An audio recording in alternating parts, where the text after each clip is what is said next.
This is one of those nights, everybody. This is one of those nights. We're going to go over everything that transpired in this ball game. Apologies in advance if I'm a little laggy. I had a lot of things running on my computer prior to the show getting going. Getting everything set up, folks. I have a lot to say. I'm going to lose my shit for a little bit, mainly because this was one of those games where the ump played such a significant factor in the Mets losing this ball game that is impossible. No matter what, no matter the fact that the Mets had bases loaded with no outs and only scored one run thanks to a JD Martinez walk, no matter the fact that the offense was not able to do more than what they originally did tonight, Whit Merrifield swings on a strike three that is somehow called a ball, not ball, but he's somehow called good. He doesn't swing. He gets that walk. That would be the difference in this ball game. Edwin Diaz did not have it at all tonight. He blew this save. We're all very aware of that. But we are also very aware of the fact that this ump call at first base single-handedly screwed the Mets from winning this ball game. If Whit actually gets the proper call of a strike three, the Mets win the ball game. That's the final out of the ball game. But instead, we go on to then give up the lead. Diaz hits Alec Boehm in the hand. It's a tied ball game, and you lose in extras.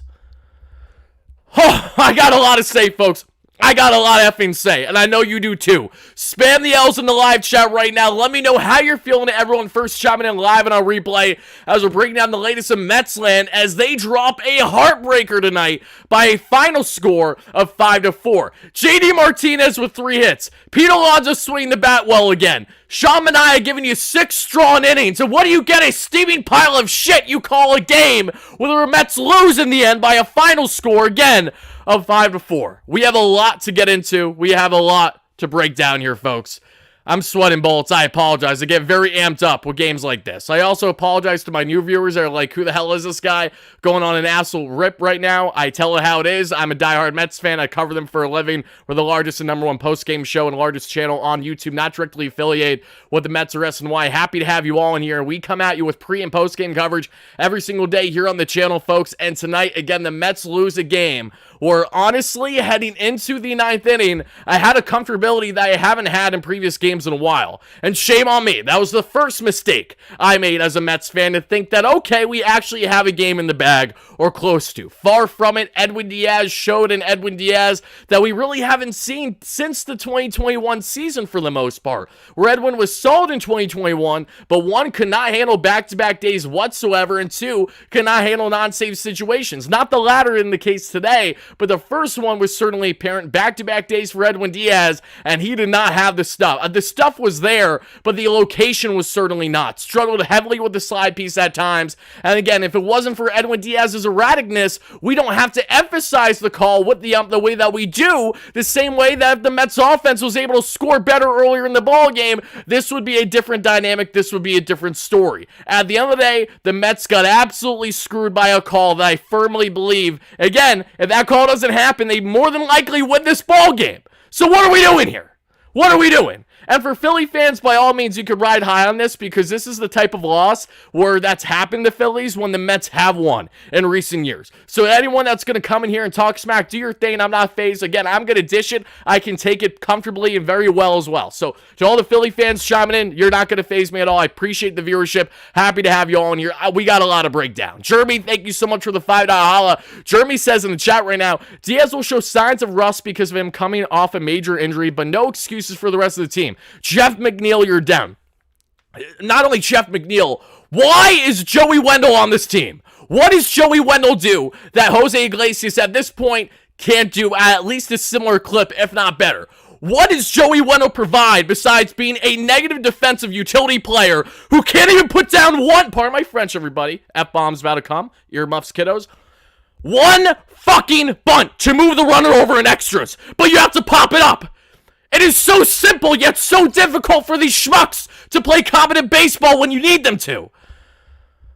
They had this in the bag. This was a game you absolutely would have been ecstatic if the Mets won. Yes, the offense wasn't the sexiest, but you had a big game from JD Martinez, who continues to break out after he hit his first home run as a Met a couple days ago where the Mets lost against the Braves. He broke up the combined no-no. He looked fantastic with the bat today. And yes, the Mets blew their opportunity when they had bases loaded, no out in this ball game. If they execute there, they win this ball game. This is a Phillies lineup that did not have Kyle Schwarber in it. This was a Phillies team that, again, Sean Manaea had the upper hand on. And still, even then, when you had a perfectly fine, another nice start from Sean Manaea, another start by Sean Manaea where he gives you what you're hoping for, and you cough it up right away. You give it right back. Why? Because meet the effing Mets, baby. Welcome to the 2024 Mets, where we're going to be Jekyll and Hyde on a night-to-night basis, as we're all expecting, but still not happy with, in the course of a 162. Especially if you're someone like me that covers him for a living, that has my emotions too attached to this damn team on a daily basis.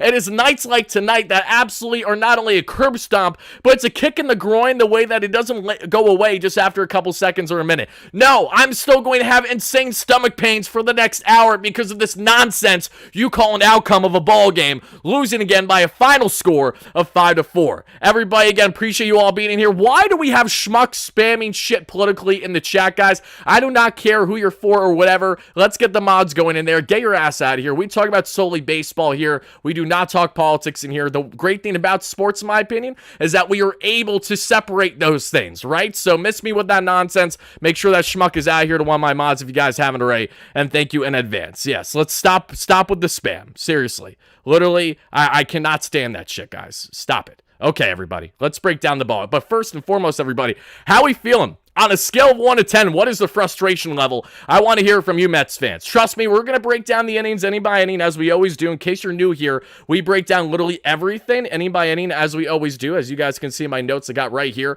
We're going to get into the highlights as you see to my one side, either there or there, one of the two. And then we'll get into more on the hitting stats, the pitching stats, including great pitching analysis from my great friend Isaac Groppman. We're going to hear what he had to say about tonight's game for Sean Manaea and this bullpen, including Edwin Diaz. And of course, shout out to my great sponsors as always at Sorare MLB and BetUS. Of course, BetUS has you covered with all your sports betting needs. Sorare MLB is the best MLB fantasy game out there. Check them both out respectfully by checking them out in the links down below in the description. John McDonald, thank you so much for $1 holla. Greatly appreciate that, folks. Everybody, frustration level on a scale 1 to 10, I'm at 11 right now. I'm sweating bullets. I literally had a hoodie on 15 minutes ago because I was cold. But all it takes, and trust me when I say all it takes, is literally one instance, one frustrating inning to get the blood boiling like no tomorrow. And we go through these emotions as fellow Mets fans, and that's exactly what we're going to do tonight. Before we get on to breaking down the ball game, though, folks, I do have some key updates for you all on the updates on Drew Smith, Adrian Hauser, and some others in case you didn't check it out earlier today. And my pregame segment, and of course my pregame segment, folks, to break that all down. We also break down how our picks and parlays of the day did today, and unfortunately, your boy didn't do great, and they were all tight games as well. I had 3-pick parlay today of the Nationals. That game unfortunately got postponed. Then I had the Orioles, and I also had the Twins. Pardon me, not the Twins, the Tigers. The Tigers won, and the Orioles lost there, I believe in extras or by 1 run at least. So it was a tight ball game both ways, which I was concerned about between Barrios there and Mr. Corbin Burns. But still, good games overall. You're not going to win them all. We'll get into those picks later on in the game, everybody. But first and foremost, what I got to share with you all is, again, not just the frustration level on the fact of the Mets not doing enough with bases loaded and no outs, because this is a broken record. We have seen this Mets team how many times over the past couple of years to put themselves in a position where they have bases loaded, less than 2 outs, let alone no outs, and they only score a run via a walk like JD Martinez. That is as Mets as it gets with this team, and it sucks when the writing's on the wall where you know what's going to happen, and yet we all knew what was going to happen there. That was frustration level 1 today, okay? Frustration level or number 2, however you want to call it, is of course their Edwin Diaz just absolutely blowing this thing. Edwin Diaz, we love you, sugar. We do. We know that you're not the Edwin that you were the last time that you were on the mound in 2022. We know that the velo is a little bit down. We're aware of that. We know that you're a little rusty. But here's the thing. Edwin, you need to be better next time out there. I know you can and will be. I'm not overly concerned on the Diaz front today. Yes, he was erratic, pitching on back-to-back days, guys. We have to realize Edwin Diaz is more than likely not going to have a season again like he did in 2022.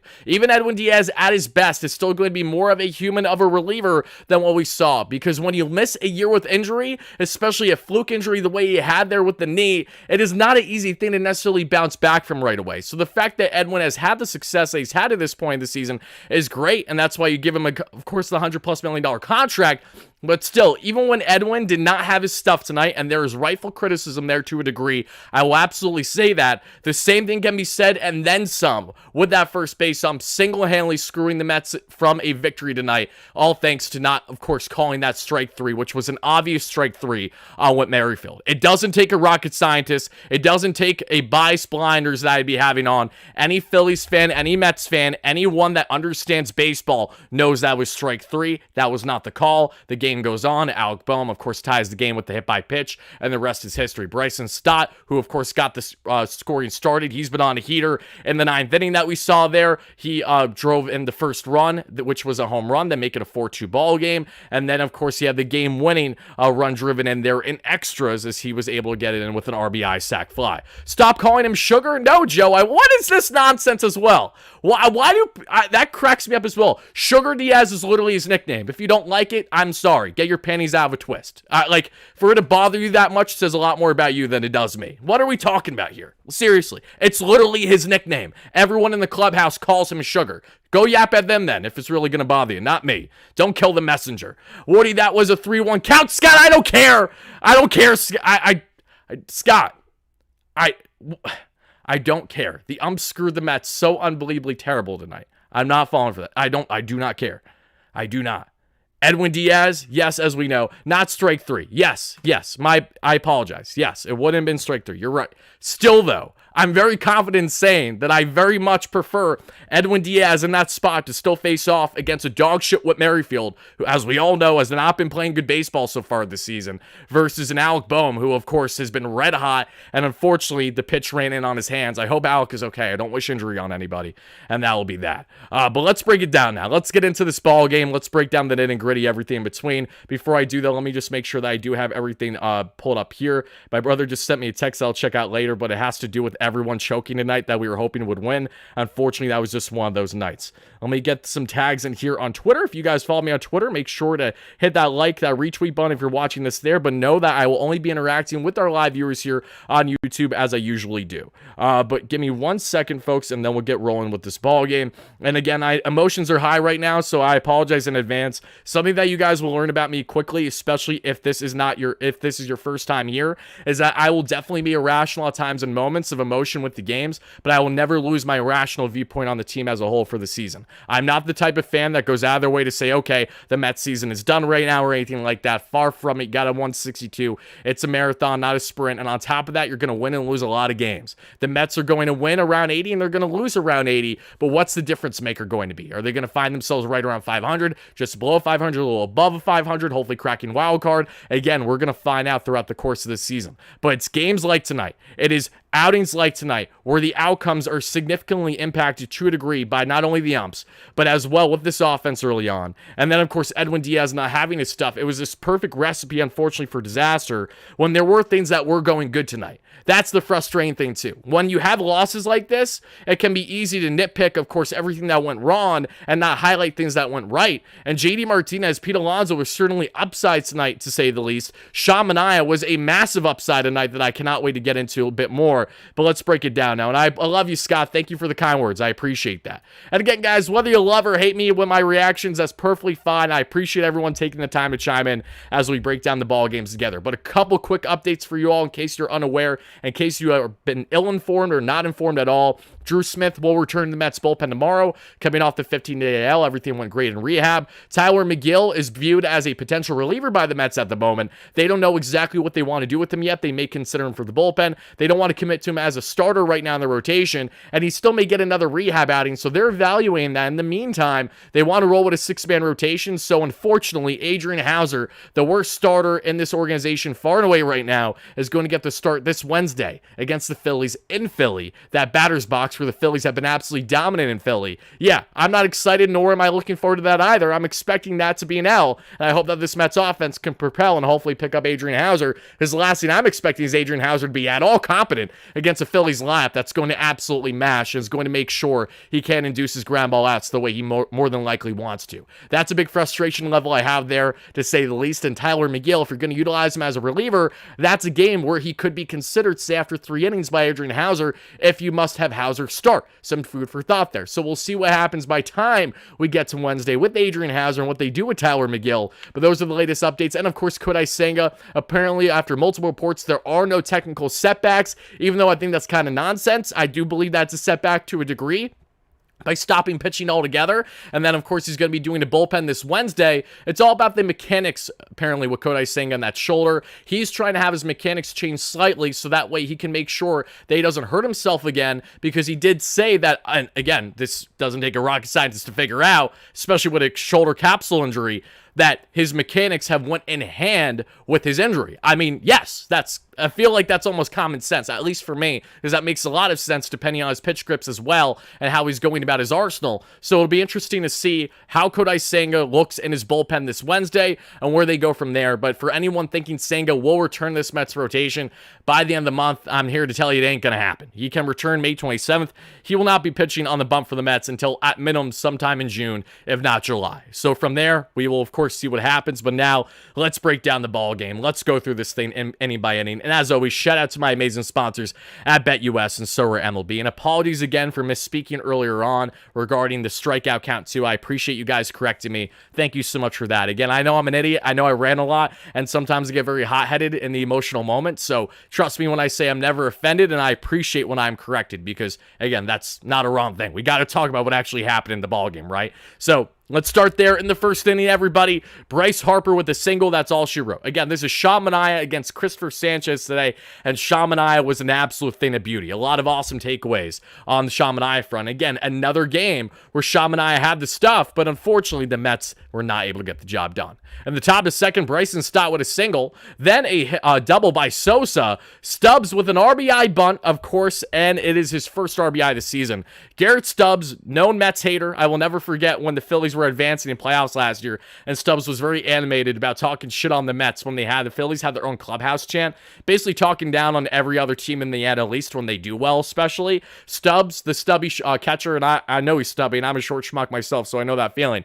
Stubbs with a sub 400 OPS entering tonight's game, of course, has a perfect drag bunt for his first RBI of the game, RBI of the season, and that gives the early lead there in the Phillies' favor, 1-0. He would go on to steal second base too, because the Mets still have yet to figure out how in God's name can they stop runners from stealing second base. Francisco Alvarez, I not only miss you, I need you. As we then get to the bottom of the second, the Mets are down 1-0 in this ball game. Pete Alonso with the double. JD Martinez then with an RBI double. Beatty with the sac bunt. Bader with a single. Tomas Nido with an RBI single on a hit and run. The Mets get some huge runs, much needed offense there. They take a 2-1 lead there in the bottom of the second. JD Martinez and Pete Alonso going back-to-back on the doubles. Sign me up. I'm eating that for breakfast. I want to see that between the tandem every single day of the week, and that was great to see that there between the two. But as we go further here now, again, Tomas Nido, who I've been continue to be beyond impressed by for the most part. Nido needs to be the backup catcher. Omar Narvaez needs to be DFA'd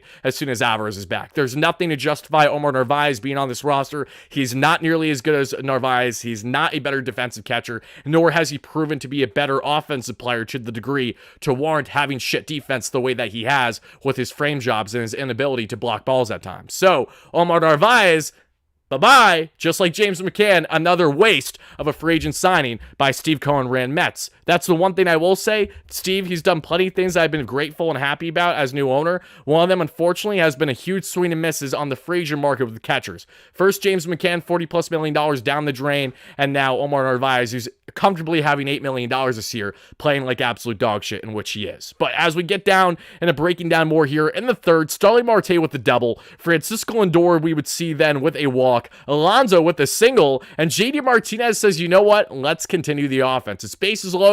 I'm going to be very smart here, not induce a double play or anything like that. He gets an RBI walk to increase the Mets lead at that point 3-1. From there, unfortunately, the Mets would strike out in order there in Beatty, Bader, and McNeil. Beatty Beatty, I love you, Brett, but he is god-awful with his at-bats right now. 3 pitches and you're out of here. Multiple times that we saw tonight, he just looks completely lost over his past stretch of games right now. Bader, of course, that was an unfortunate one. They were all 3-pitch strikeouts in that 1-2-3 order. And Jeff McNeil, again, love Jeff. I don't have any personal ill will with you, Jeff, but why are you on this team?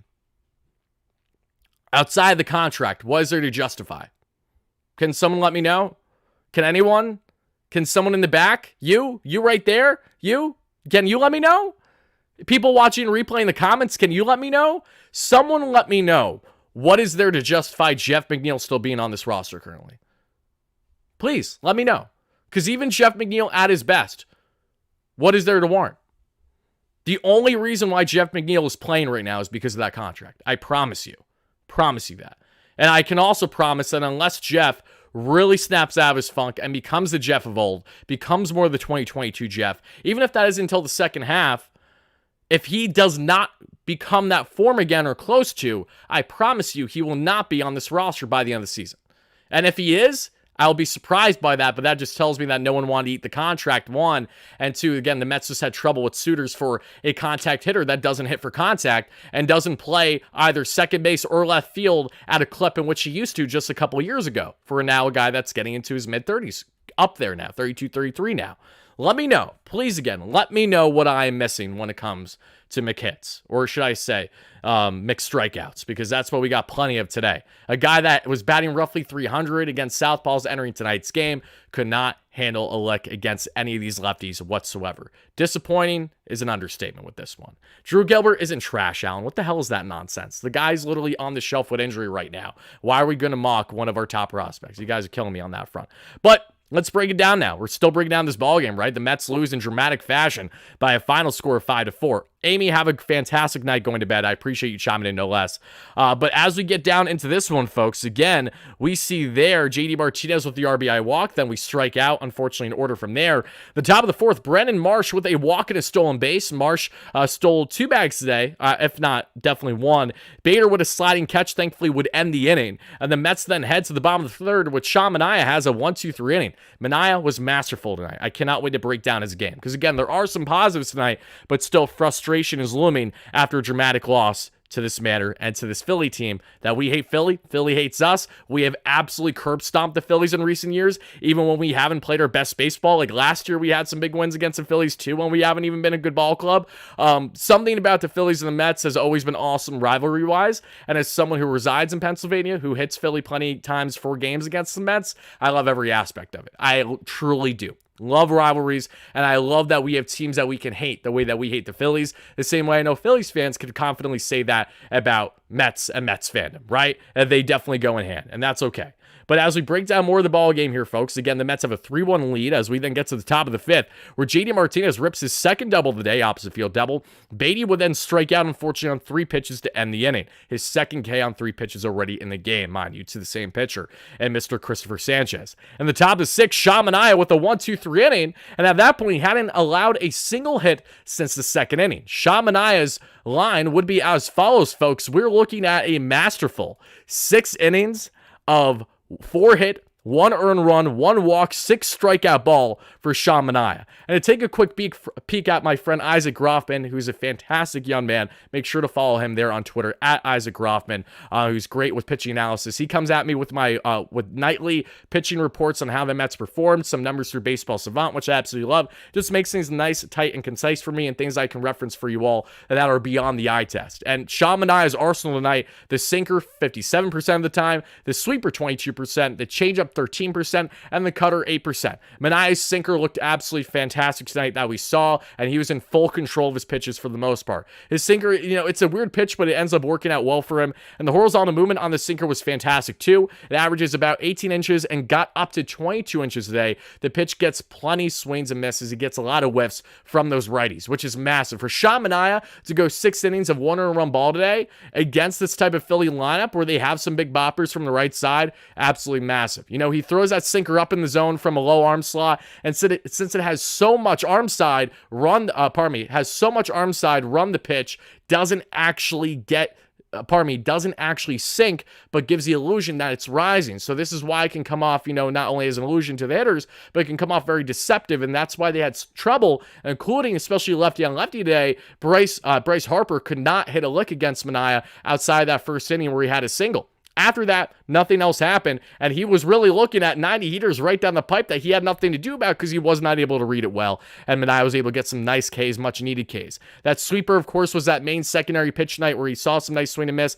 The changeup was working well. Lots to like from Sean Manaea tonight, who, again, had himself a strong outing. So, on a scale of 1 to 10, everybody, people watching live and people watching below in the comments on replay, trust me, I know we're beyond frustrated with this loss, but we should still grade how Sean Manaea did tonight. So let me know, again, in the comments down below, on a scale 1 to 10, what are you going to grade Sean Manaea tonight? Because for me, I'm giving Sean an easy 8.5. 8.5 and 9 in that range. The only reason why I'm not going higher is because he only went 6 innings. But Sean, eliminating the walks, only 1 walk, 6 strikeouts, 4 hits. And again, he didn't even give up much hard contact today. He looked good. Very, very happy with Sean Manaea's outing today. And that's why it pisses me off that much more that we lost this ball game. Because you're not going to get Sean Manaea at this level every time out there, let alone against a Phillies lineup that's been so red hot that we were able to take advantage of tonight, while of course they were a little banged up at the moment, and still we had nothing to show for it. We could not get this job done. Beyond frustrating, to say the least. Thank you so much for the donation, Greg. I appreciate that.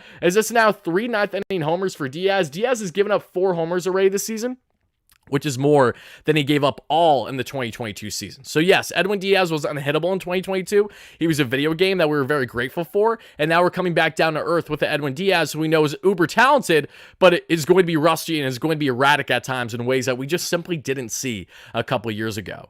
Let's see in the chat here as well. We will accept you all to come over to the good side and like a team that actually wins games. No need for you all to suffer anymore. We are not sellouts, Mets fans. It does not matter. We will go to the grave as Mets fans, even if that is a death sentence on our end. It does not matter. Mets fandom does not stop for us diehards, and if you know, you know. Continue to smash a like and subscribe on, folks, as your first chiming in live on a replay as we bring down the latest in Mets land as they lose this one in dramatic fashion by a final score of 5-4. We're going to continue to break down the ball game here in a second. Again, I appreciate everyone taking the time to chime in.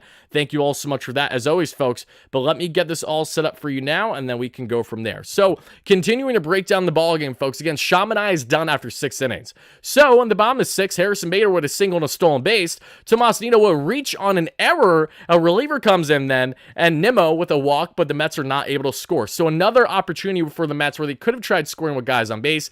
Didn't, however. Then we get to the top of the 7th, Jorge Lopez, who's had a bunch of outings for the Mets this season, and today he unfortunately didn't have the best outing. He gives up a single to Sosa, he gives up a single and a stolen base to Marsh, and an RBI ground out there to Rojas, which makes it a at that point it was a 1-run ball game, right? Or it was a 1 or 2 run ball game. I think it was 1 run, yes, because it becomes 2 runs again. Because as we get to the bottom of the 2nd, Pete Alonso then with a walk, JD Martinez with an RBI single, JDM being the absolute stud that he is. Fantastic day for JDM. Cannot say enough great things on what he was able to provide for the Mets in this one. Then we see Tyrone Taylor come in, who again is pinch hitting he's pinch hitting there to face Gregory Soto, righty on lefty, instead of it being lefty-lefty with Brett Beatty. So Carlos Mendoza with the great pick to pick off Tyrone Taylor off the bench instead of going with Brett Beatty against the lefty there, and that would work in the Mets' favor. Tyrone Taylor with the fluky RBI single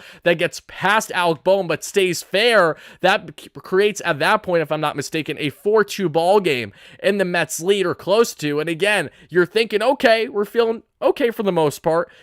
As we see there, Adam Ottavino came in there for Jorge Lopez in the 7th. He gets out of that jam with 1 on at third base with only 1 out. Huge for Adam Ottavino. Ottavino had a fantastic 8th inning today. Again, Adam Ottavino did everything you could have asked for him as well in a loss, unfortunately, for the Mets. 1-2-3 inning in the 8th. And the 9th, Edwin Diaz comes in. Bryson Stott with the home run. Clemens with the single. Marsh with a walk. Schwarbo with the strikeout. Merrifield with the walk, and again, that was clearly a swing, which I'm still losing my mind over.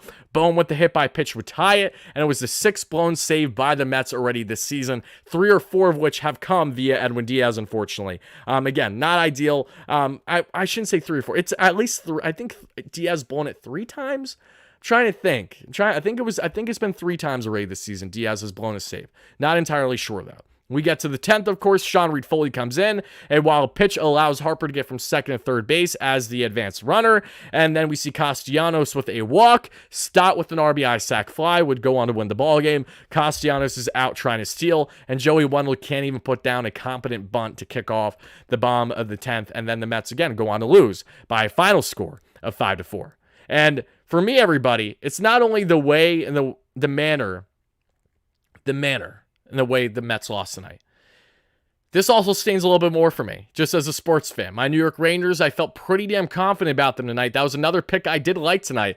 I thought that they were going to defend the Guardian. I thought that they were going to win in 5. They did not. The Hurricanes had a great response in the third period. They scored 3 goals, and the Rangers couldn't answer. So now we go on to Game 6. So between my Knicks following the way that they are right now because OG Anunoby is not healthy, and that's 100% why Pacers fans don't even think for a second that a fully healthy Knicks you stand any chance against. You wouldn't even made it out of the first round if Giannis and Dame were healthy the way that they weren't there in round 1. I digress on that front, but not a fun time. Not a fun time in sports land for me at all today, not only for my Mets, but for, of course, my playoff hockey Rangers, for my Knicks as well. Hopefully they can bounce back. Huge game tomorrow, though, that we know, best of 3-game series.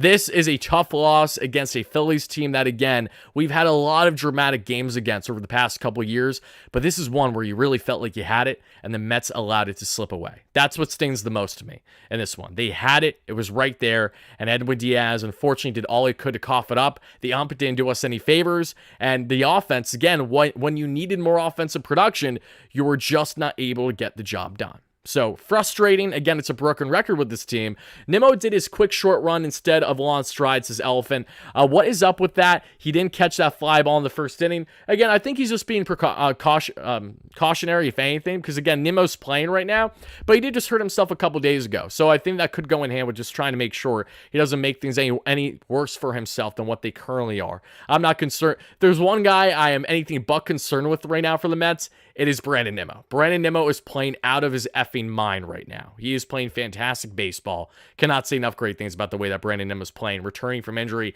having the heroics yesterday. But again, guys, I'm fed up with the only things I can look forward to in multiple weeks' time is 1 or 2 walk-off wins here or there. Mark Vientos against the Cardinals, awesome. Brandon Nimmo last night, awesome. Great short-term heroics, which we appreciate. I want some consistency. And shame on me for asking that with the Mets team that's going to be so up and down all season long. But by God, as someone that covers them for a living, that watches them every single night, the way that I know you diehard Mets fans watch as well, who are watching this live on a replay, know you are fed up with a certain level of baseball that's being played. And this is why a lot of Mets fans are tapped out right now that do not have their interest level at this point of the season in which they have had in years prior. Even this point last year, I was dealing with Mets fans that were still more locked in than what they are at the moment. And it goes directly in hand with the Mets when they've been winning and losing ball games. It has been tight ball games, but it's been a lot of uninspiring and unentertaining baseball. Tonight, you finally got to start a taste of entertainment from JD Martinez especially,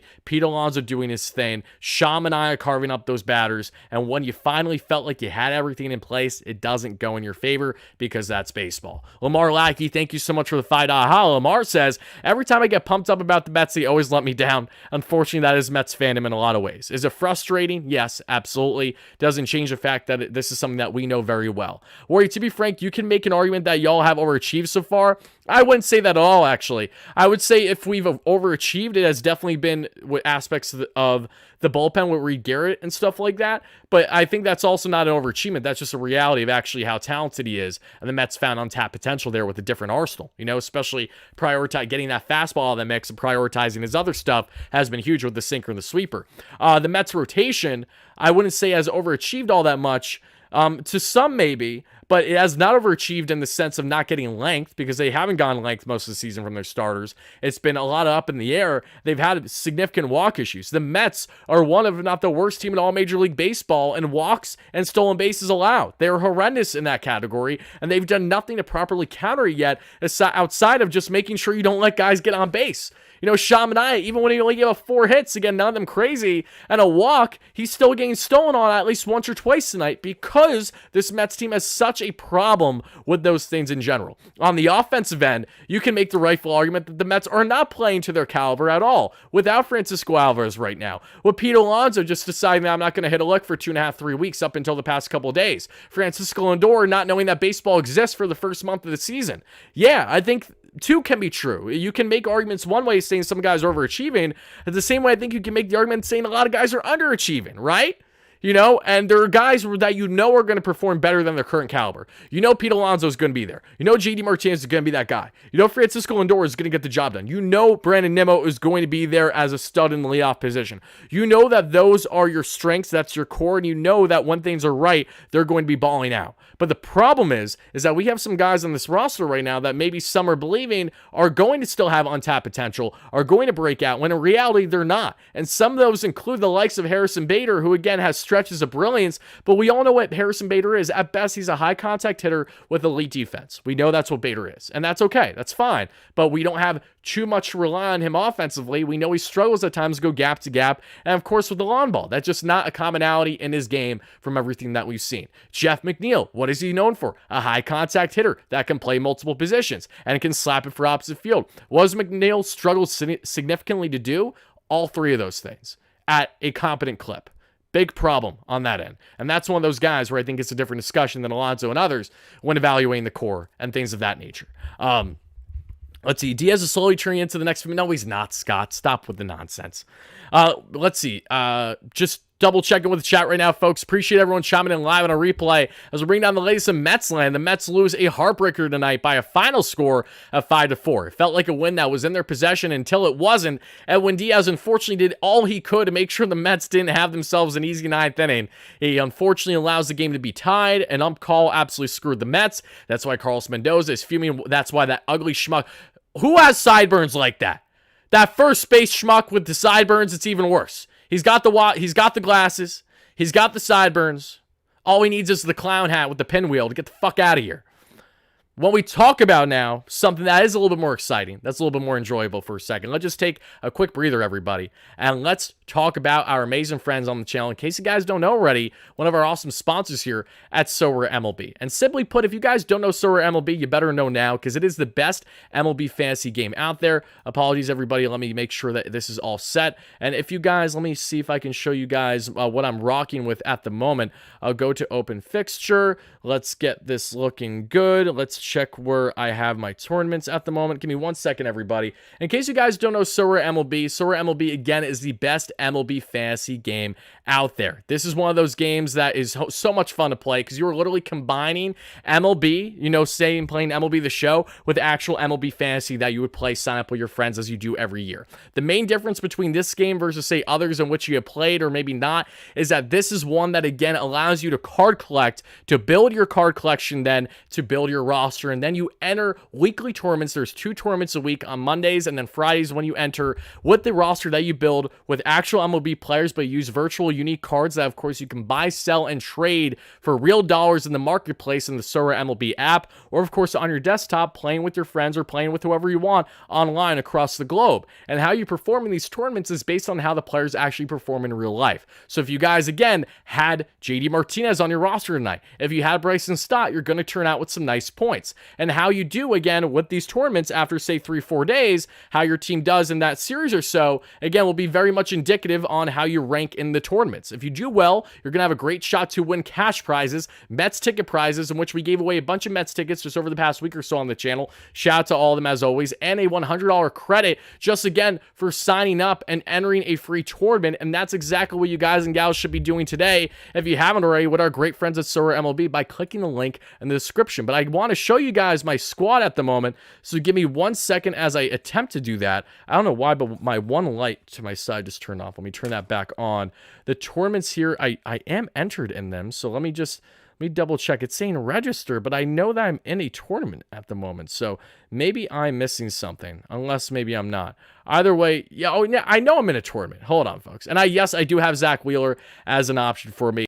Let's look at this. That is not what I meant to do. That's the redraft. Okay, no worries, everybody. For whatever reason, I'm trying to pull up exactly the current tournament that I'm in, but I'm having some difficulty. These are some cards, though, just to give you guys an example on, like, roster that you're building. Jeff Brigham, that's funny. That's from last year. But down here too, aside from entering these tournaments, you can also build card collections, which is really sick. So if you build your card collections, what that means is just collecting players from one specific team. And if you have a certain card collection score of, say, 200, we're going to be doing giveaways at even just 100 on the channel this year with our great friends of Sorare MLB. So you guys will be incentivized to build card collections for specific teams, including just the Mets, and then you will be automatically entered for your chance to win cash prizes, to win Mets ticket prizes like we have done in the past, and plenty of other amazing things with our great friends at Sorare MLB. So make sure to check them out today, and thank you all so much in advance. Master, thank you so much for the kind words. I greatly appreciate that. Sorry, words, don't agree with some of the things you talked about. David, don't apologize. If anything, just tell me what you didn't agree with. That's perfectly fine. This is what I love most about talking shop about the Mets and everything else, guys. You don't have to agree with me. You know, I appreciate you guys watching me, but if you have disagreements, let it rip. Let's talk about them, right? I just want this to be an open, comfortable space for fellow Mets fans, as always. That's why we built this community the way that we have. I just want to talk shop with however you guys are feeling, even if you disagree. Let's see. David, relay. This team needs changes. David, tell me what this team needs. Why is Wendell on the roster? I'm asking myself that same question on a nightly basis, my friend. I really am. But yeah, let me know, David. Again, enlighten me on this one. Why this team needs changes. What about the team exactly stands out to you and why? Everybody in the chat right now, actually spam it. People on replay in the comments down below as well. Let me know. From this game in particular, what do you think should be changed about the Mets, if anything? Do you think irrational changes need to be had? Do you think changes need to be had that has been long overdue? Whatever those changes may or may not be, please let me know in the live chat. Let me know in the comments down below for my viewers on replay. Greatly appreciate it. I'll watch and see the kids. Otherwise, I got better stuff to do. That's fair, Mike, and I don't blame you. You know, and hopefully, again, the kiddos, we're going to see plenty of them this season, I assure you. Jet Williams is unfortunately on the shelf with injury right now. So is Drew Gilbert. But those are guys that we could see with the Mets before the end of the season, potentially. But especially in the case of Luis Angel Acuna, if he's able to just get his contact ability up and hit for a better clip than what he currently is, it's a matter of when, not if. Luis Angel Acuna, I could see at the bigs this year with the way that McNeil's currently playing, because he's not doing himself any favors, and David Stearns is only going to have the leash for so long for a guy that he did not go out of his way to extend. Right? That's another thing. This is not the Billy Upward ran Mets. So a lot of things that are currently operating is not what David himself built or wanted, but he had to, of course, adopt and deal with as a new president of baseball operations. Changes will be had. We need to replace McNeil and Wendell. And again, I don't completely disagree with you there, Ruins. We've just been talking about that in the chat, my friend. So yeah, I think a lot of people feel similar as you do in regards to that, to say the least, in the chat here. Continue to let me know your thoughts, everybody. I want to answer whatever questions you got for me, including you, David, in the chat, as you were saying earlier. When they hit, they can't pitch. When they pitch, they can't hit. I mean, it's simple as that. Oh, 100%.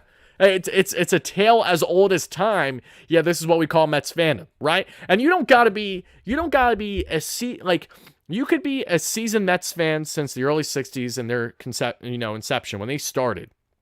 Or you could be a Mets fan for just the past decade, and it will be the same common consensus. It is exactly that. When they pitch, they don't hit. When they hit, they don't pitch. Of course, there are times where things do click, but it's not nearly frequent enough to have us ecstatic on a night-to-night basis the way that we currently are surely not. McNeil, Wendell, Narvaez need to go. Vientos and Acuna need to be up here, says my man Dave Kaplitz. Shout out to you, Dave. Happy to have you in here, brother. Yeah, Dave, I mean, I definitely don't disagree with you fully on that one. Really, Narvaez out of here, Wendell out of here, and Jeff, he's a ticking time bomb right now. Jeff needs to prove his worth, and he's done nothing of that right now. Nothing of that. Because again, and this is a struggling thing, if Jeff was just able to go gap to gap on a fairly consistent level, it would be a completely different discussion. But this guy does a fantastic job on just soft dribblers in the infield, multiple at-bats a game, pop-ups in the infield, or just trying to hit them where they ain't, and he can't even beat what is now not even really a relevant shift the way it was a couple years ago. The shift being gone is one of the worst things that could happen to Jeff McNeil, because it allowed Jeff McNeil to think that he can become more the pull hitter that he used to be, which he certainly is not good at. That's a problem, right? McNeil was so good in 2022, similar to Pete Alonso, because they hit it where they ain't. You know, Pete Alonso hit for opposite field at a higher clip in 2022 than any other season in his career. And I don't have the stats to back that. That is just the eye test. So I would actually love some info relayed if I'm accurate on that, because from all we saw, Pete had his best season in 2022 overall. I thought it was more impressive than 2019 for varying reasons. Not having the juice balls, obviously, but also just hitting them where they ain't and hitting that for opposite field instead of it, say, being a strikeout or a ground out, just poking and making a difference. McNeil at his best was hitting for opposite field, hitting to that left side of the left field, and doing all that great stuff. Down the third baseline, we see such little of that now. Where is that man? Where has he been? Because he's still locked up in 2022. I have not found him since.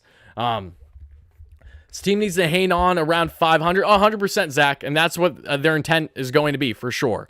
For sure. I'm big Braves fan. I would never lie to a Mets fan. About what, Ansel? Let me know in the chat. Let's see. Pete Alonso is pressing too much. Alonso has been looking good. I'm actually not complaining. Pete was pressing for a while, but Pete is not pressing right now. Pete had quality at-bats today, and he's looked better over his past couple of games, for sure. Definitely could be much worse with Pete at the moment.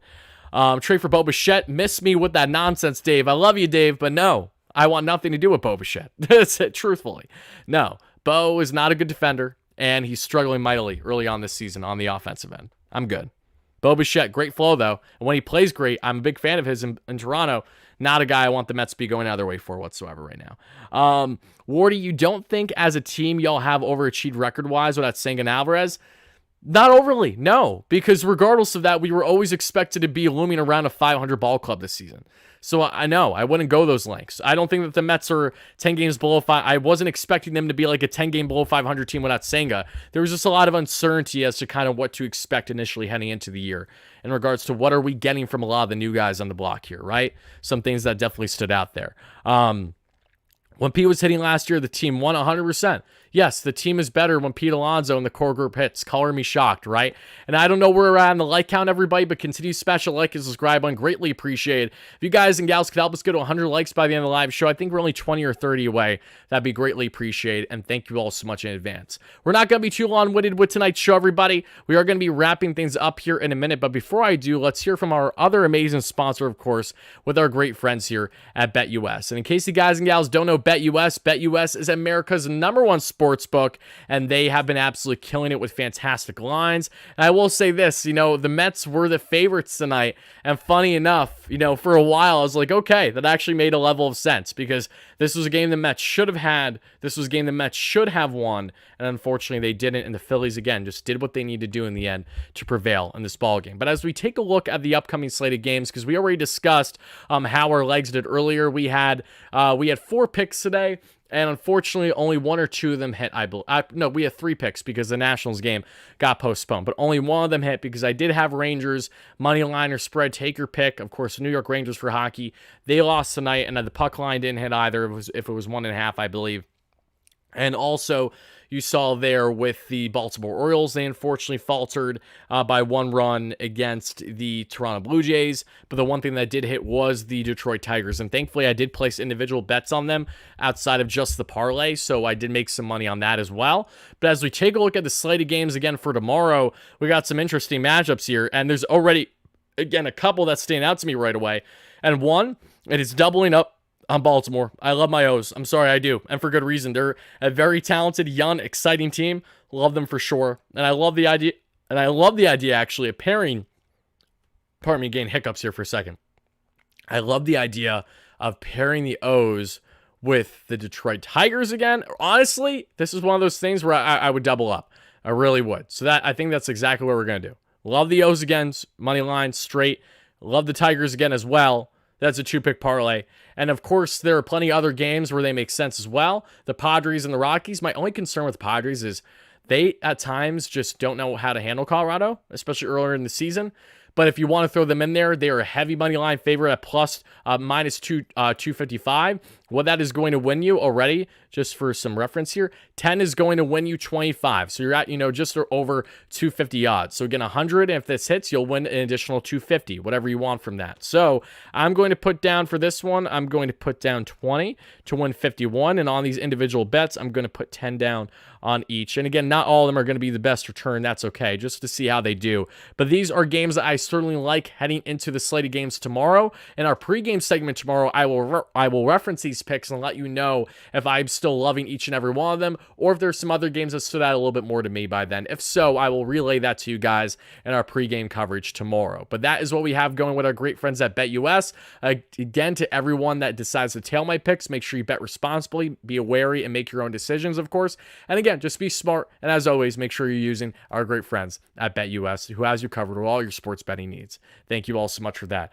Wardy, can we have Kevin Long back? No, unfortunately, we can't, as much as we probably like that. Speaking of Kevin Long, there is a former Met that I have a good relationship with that, not the biggest lover of Kevin Long. There was some interesting stories on that front. But what I will say is, while results have certainly been there with Kevin Long, there have been some bridges that may or may not have been burned over the years with other organizations. If you know, you know.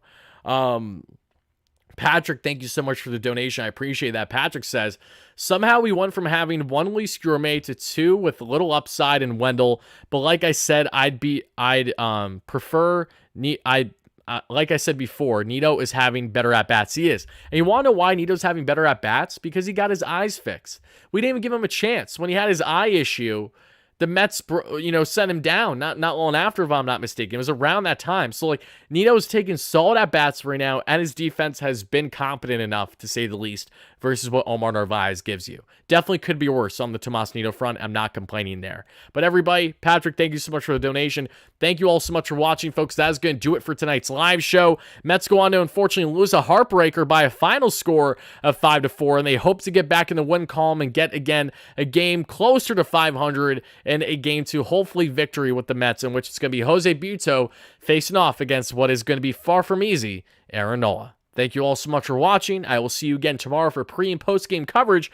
Pre-game coverage should be live anywhere from the range of 4 to 6 p.m. It's not long after the Mets lineups, so I have to wait for Philly lineups, and I also have to wait at times for my working space to be open because I'm not the only one that currently works in the setup that I'm at the moment, so need to make sure that is all aligned and in order, but pre-game coverage should be there tomorrow. Post-game coverage will always be there, and again, guys, that'll do it for this one. This is your boy Wardy signing out, and as always, no matter what,